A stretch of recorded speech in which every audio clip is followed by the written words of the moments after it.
सभी का अभिनंदन और बहुत बहुत स्वागत है आपके अपने YouTube चैनल देवेंद्र क्लासेस में। जैसा कि आपको पता ही है, ज़्यादा समय नहीं लूँगा, सीधे टॉपिक पे बात करेंगे। तो प्रैक्टिस सेट 8 माह उत्तर प्रदेश पुलिस री एग्ज़ाम का, तो अंत तक बने रहे मेरे साथ और क्लास को देखिए। बहुत महत्वपूर्ण क्लास है, एक एक प्रश्न एक एक पॉइंट इंपॉर्टेंट है, एक भी प्रश्न आपको छोड़ना नहीं है और सभी नोट भी करने भाई साहब, है ना। चूँकि जीके में अच्छा स्कोर करना है तो आप हमारी क्लासों को, हमारे प्रैक्टिस सेटों को लेते रहिए। इसी से आपका बहुत ज़्यादा बेहतर मैं ऐसा कहूँगा कि आपका स्कोर होगा, ये मेरी गारंटी है। नहीं तो आप पेपर जब हो, आप प्रैक्टिस सेट उठा लेना हमारे और पेपर उठा लेना। अगर उसमें से क्वेश्चन अधिक से अधिक नहीं फंसे तो फिर आप हमें कमेंट करिएगा हमारे चैनल के माध्यम से, हमारी क्लास के, कि सर जो आपने पढ़ाया नहीं आया। तो लगभग जो पेपर पहुँचा है, जो पेपर आया था, जो आउट हुआ है, उसी के आधार पर पूरा पेपर मैं बना करके आपको करा रहा हूँ। वही क्वेश्चन मैं करा रहा हूँ और एक्स्ट्रा मैं अपने हिसाब से इसमें शामिल करता हूँ। ठीक है, तो क्लास में अंत तक बने रहिए और चर्चा करते हैं प्रैक्टिस नंबर 8 का। तो सेट नंबर है 8वां आज। ठीक है, तो देखो दिवस लिए सबसे पहले प्रवासी भारतीय दिवस कब मनाते हैं? 9 जनवरी को। प्रवासी भारतीय दिवस क्यों मनाते हैं? क्योंकि 9 जनवरी 1915 को महात्मा गांधी लौटे थे दक्षिण अफ्रीका से, तो उनकी याद में मनाते हैं भारतीय प्रवासी दिवस। ठीक है, 9 जनवरी 1915 को महात्मा गांधी दक्षिण अफ्रीका से भारत लौट के आए थे 21 साल दक्षिण अफ्रीका में बिताने के बाद। तो उन्हीं की याद में मेरे ख्याल से कांग्रेस की सरकार, डॉक्टर मनमोहन सिंह प्रधानमंत्री थे, तो उन्होंने इस दिवस को घोषित किया, शायद पहले टर्म में उन्होंने, प्रवासी भारतीय दिवस। ठीक है, 9 जनवरी को मनाते हैं, नोट कर लेना। दूसरा, उत्तर प्रदेश का स्थापना दिवस, ये कब मनाते हैं? 24 जनवरी। 24 जनवरी 1950 को यूपी का क्या हुआ था? स्थापना हुई थी, उत्तर प्रदेश की स्थापना हुई थी। जो इस समय जो मैं नाम ले रहा हूँ, या इस समय जो हमारे राज्य का नाम है, वो है उत्तर प्रदेश। तो उत्तर प्रदेश की स्थापना 24 जनवरी 1950 को हुई थी और संयुक्त प्रांत, जो कि पुराना नाम था, उसकी स्थापना 1937 में हुई थी।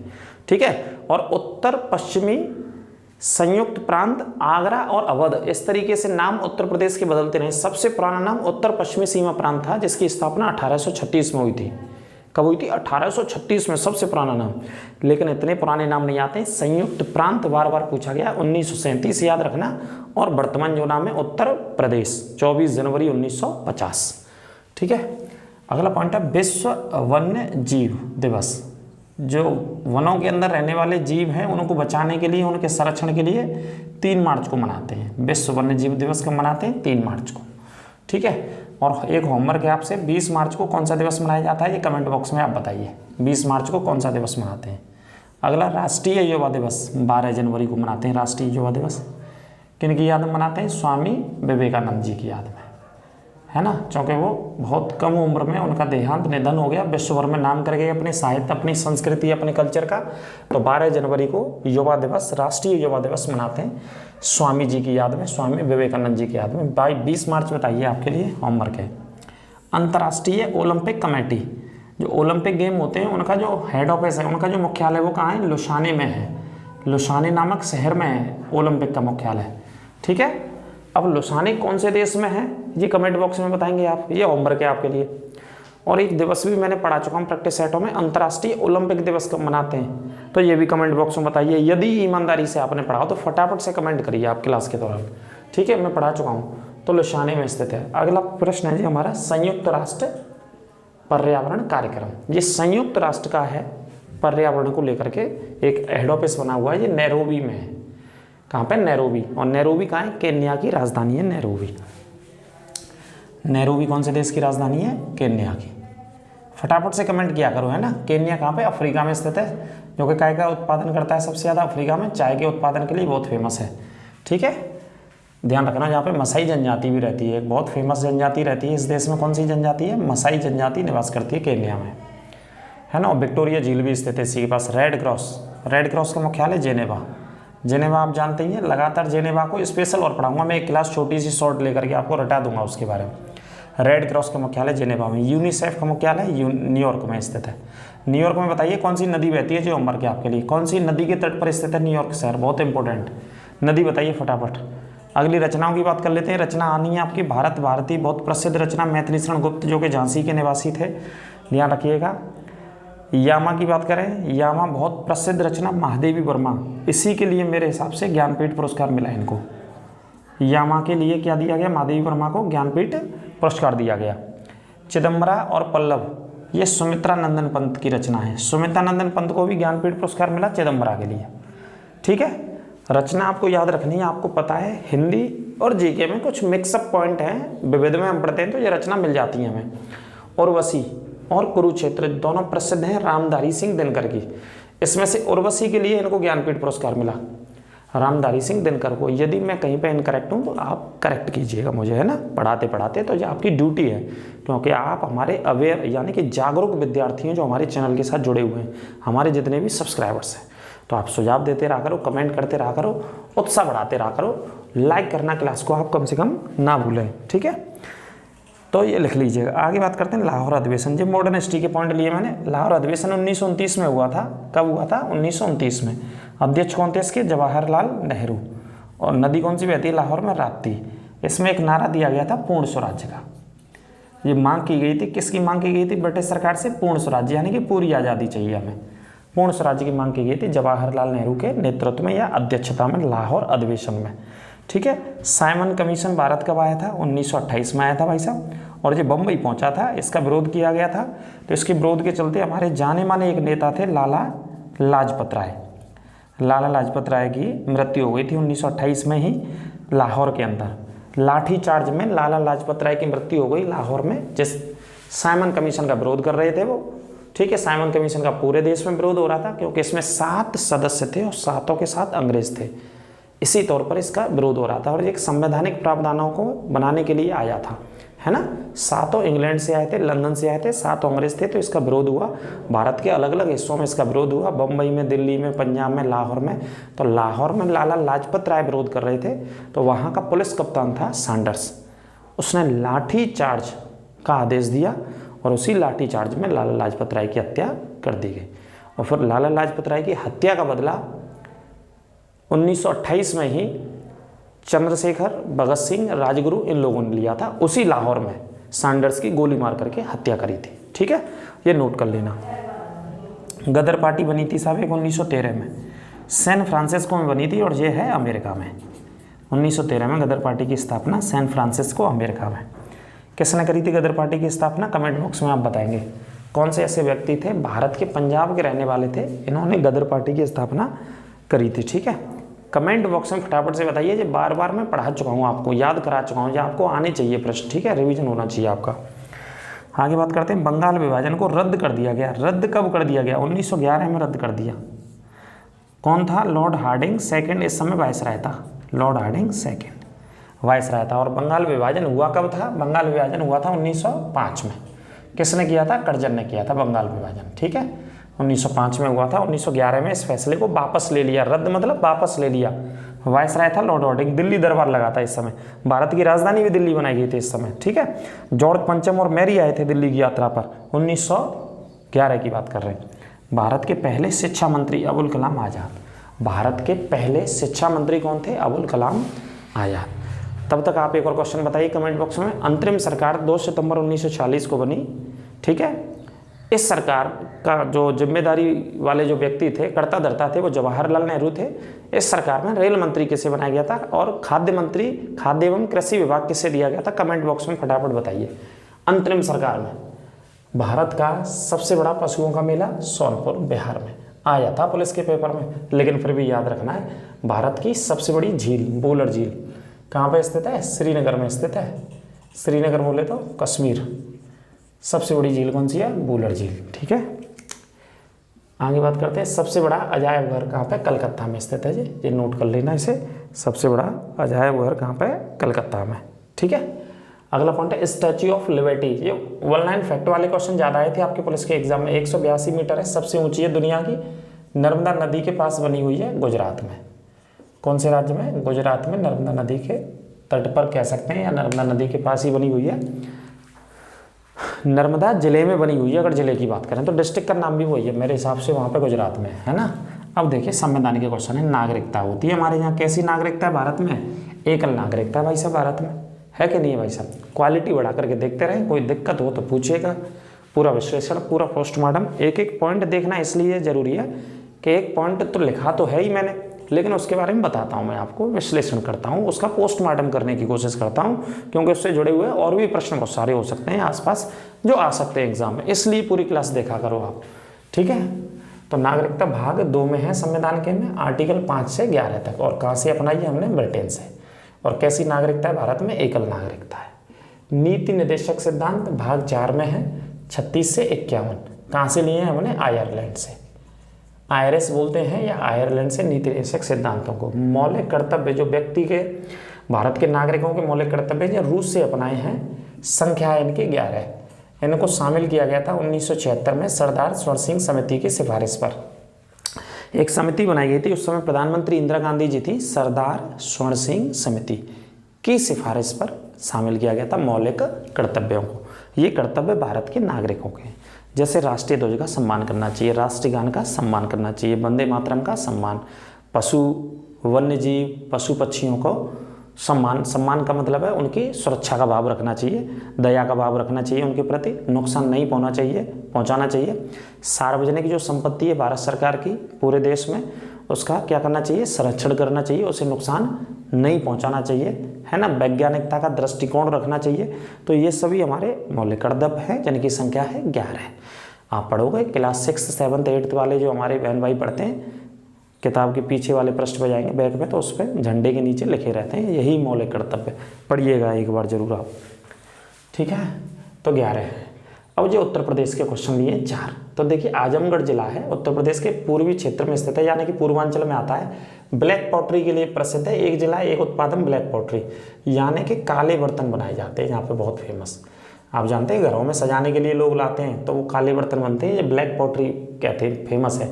कुशीनगर आप जानते हैं महात्मा बुद्ध से संबंधित है, लेकिन उसके अलावा केला उत्पादन होता है कुशीनगर में। केले उत्पादन के लिए एक जिला एक उत्पाद में सरकार ने शामिल किया है कुशीनगर। वैसे महात्मा बुद्ध की मृत्यु हुई थी महाराजगंज का पड़ोसी जिला है, महाराजगंज, देवरिया, गोरखपुर, इनसे सीमा बनाता है कुशीनगर, बिल्कुल ऊपर टॉप पे स्थित है ना।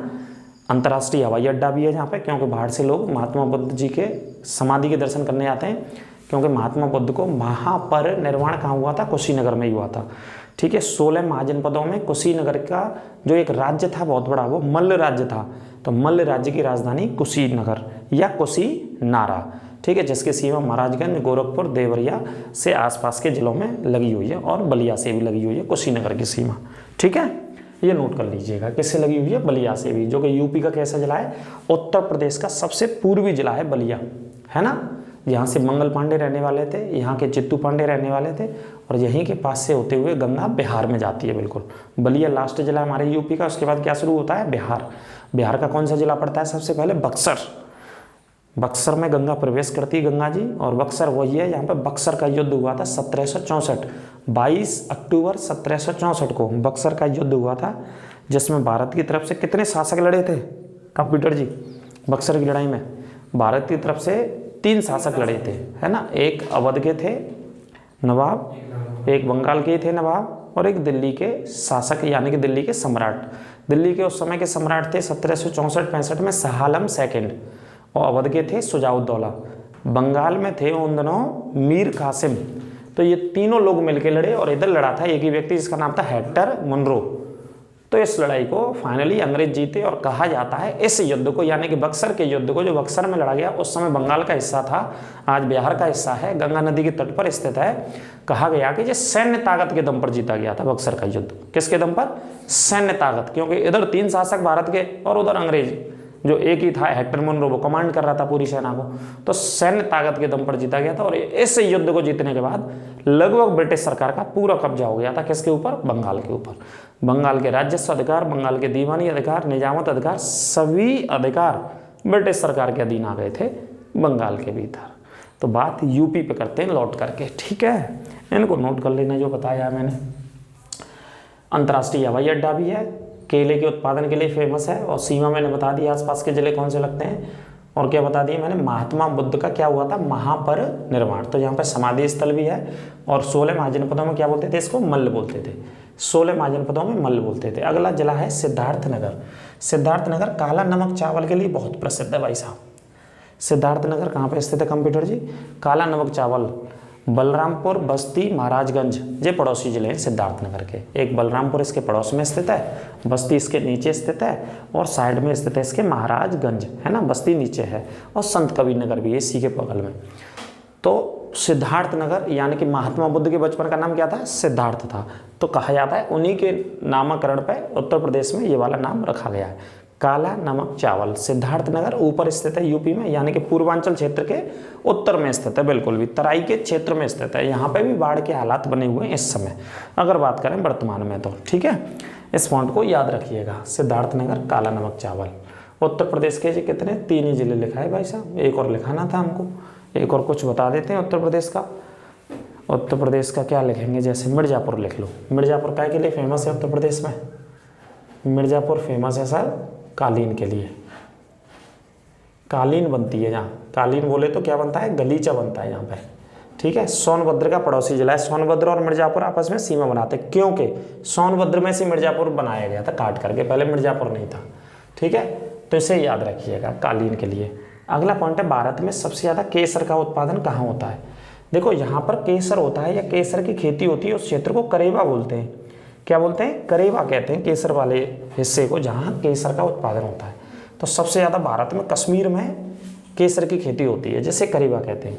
एक कोयला होता है लिग्नाइट कोयला। कोयला 3-4 प्रकार का होता है, भारत में पाया जाता है, जिसमें से लिग्नाइट कोयला पाया जाता है। ये नेवली की खान से निकाला जाता है। ये खान बहुत प्रसिद्ध है, नेवली की खान तमिलनाडु राज्य में स्थित है। कौन से राज्य में? तमिलनाडु राज्य में।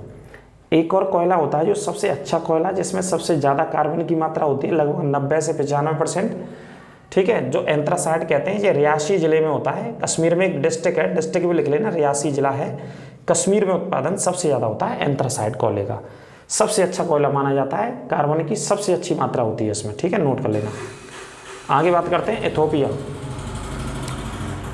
इथोपिया की जो राजधानी वो क्या है? अदिस अबाबा, ठीक है। और यहाँ पे जो करेंसी चलती है वो कौन सी चलती है? मुद्रा चलती है, करेंसी बिर चलती है।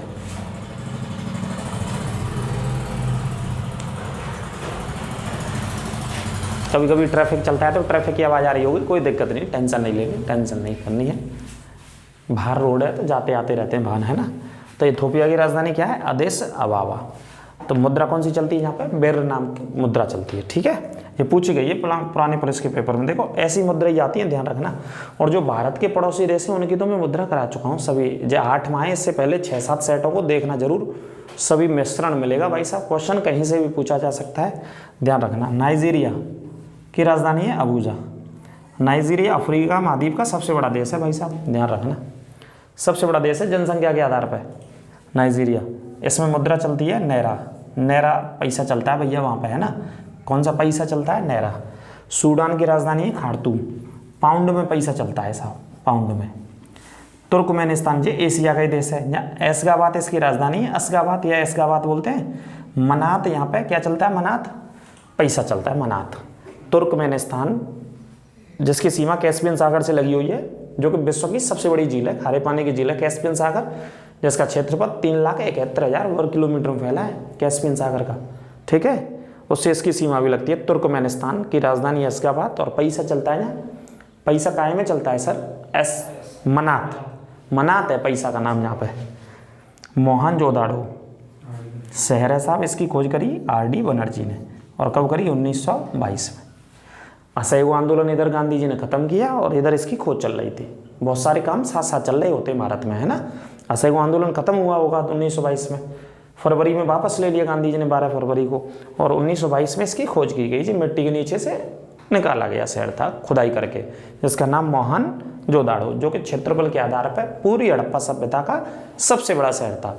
इसी के अंदर विशाल अन्नागार भी पाया गया। विशाल अन्नागार का मतलब अन्न को रखा जाता था बहुत बड़े पैमाने पर, और विशाल स्नानागार भी पाया गया। ये दोनों जो इमारतें थी, ये सबसे बड़ी इमारतें थी जो कहाँ पाई गई?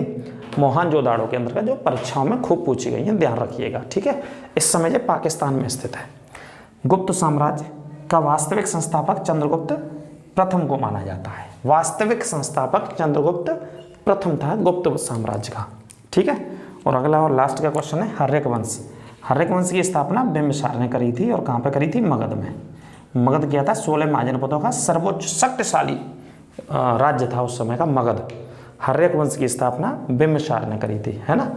और हर्यक वंश को इतिहास में कहा जाता है पितृहंता वंश, क्योंकि बिंबिसार की हत्या इसके पुत्र ने कर दी। इसका पुत्र था अजात शत्रु, और अजात शत्रु की हत्या उसके पुत्र ने कर दी। उसके पुत्र का नाम था उदयन।